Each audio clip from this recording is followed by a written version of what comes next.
বাংলাদেশকে পূর্ণ সমর্থন জানিয়ে পাকিস্তান ভারতের বিপক্ষে ম্যাচ বয়কট করায় পুরোপুরি উপায়হীন হয়ে পড়েছে আইসিসি চেয়ারম্যান জয় শাহ। নীরবে দেখেই চলেছে বিসিবি ও পিসিবির সব নাট্যকলা।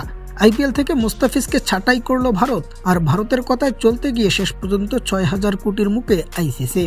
দর্শক, ভারতীয় ক্রিকেট বোর্ড বিসিসিআই বা আইসিসি কখনো ভাবতেও পারেনি বাংলার সহজ সরল মুস্তাফিজ আসলে কতটা ভয়ঙ্কর হতে পারে শেষ পর্যন্ত। যদিও সোজা সরল মুস্তাফিজকে আইপিএল থেকে ছাঁটাই করায় তিনি কোনো প্রতিক্রিয়ায় দেখাননি, তবে গোটা বাংলাদেশ বিরোধিতা করেছে ভারত ও আইসিসির।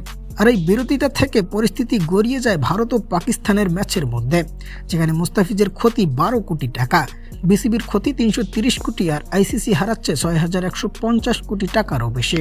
যদিও ভারতীয় একাধিক সাবেক প্লেয়ার এখনও পাকিস্তানের এই সিদ্ধান্তকে মানতেই পারছেন না। রবিচন্দ্র অশ্বিন, আকাশ চোপড়া, হাশরাফ ভোগলেদের মতো ধারাভাষ্যকারদের দাবি খুব শীঘ্রই পাকিস্তান তাদের এই সিদ্ধান্ত থেকে ফিরে আসবে এবং ভারতের বিপক্ষের ম্যাচ খেলতে রাজি হবে। তাদের দাবি আগামী ১৫ ফেব্রুয়ারি সেই ম্যাচের দিনে দেখা যাবে নতুন কোনো নাটকীয়তা। এদিকে পিসিবি ও পাকিস্তান সরকার অটল সিদ্ধান্ত জানিয়েছেন তারা ভারতের বিপক্ষের ম্যাচ না খেলার জন্য অনড় অবস্থানে। খেলার মাঝে রাজনীতি টেনে আনা ঠিক নয়, আমরা এটির সমাধানের দিকেই যাচ্ছি। বাংলাদেশের প্রতি আমাদের পূর্ণ সমর্থনই আছে।